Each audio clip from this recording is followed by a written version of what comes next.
Bismillahirrahmanirrahim. Assalamualaikum warahmatullahi wabarakatuh. Nama diberi Zulaika binti Mustafa. Saya adalah guru pendidikan Islam di Sekolah Kebangsaan Bukit Bandar Raya.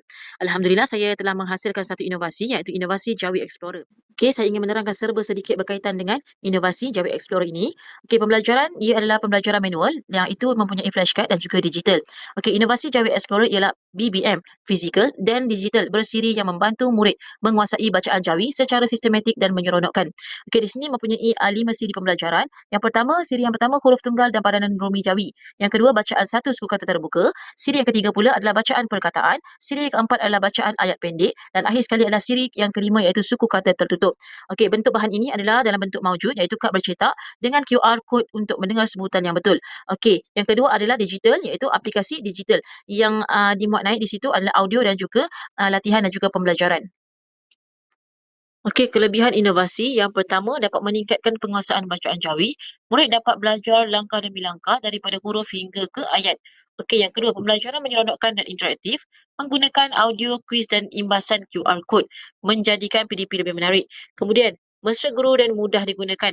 Guru hanya perlu edarkan kad atau buka aplikasi dan tidak memerlukan persediaan yang rumit. Okey, yang keempat, sesuai untuk semua tahap murid.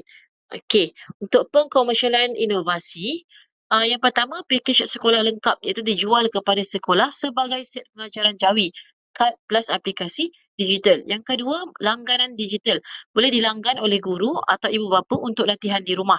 Okey, penjualan atas talian tersedia di Facebook dan juga TikTok. Okey, kerjasama strategik boleh digabungkan dengan KPM, IPG atau penerbitan pendidikan Islam.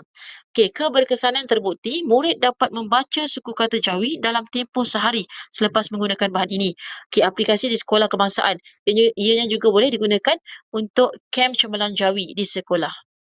Okey, ini antara contoh flashcard yang telah diguna pakai di sekolah. Okey, kita boleh lihat di sini aplikasi digital yang telah dihasilkan. Okey, kita boleh lihat di sini aplikasi digital yang telah dihasilkan. Okey, kita boleh lihat di sini aplikasi digital yang telah dihasilkan. Qaf. Okey, kita boleh lihat di sini aplikasi digital yang telah dihasilkan. Okey, kita boleh lihat di sini aplikasi digital yang telah dihasilkan. Kemudian pilih jawapan yang betul. Okey, kita boleh lihat di sini aplikasi digital yang telah dihasilkan.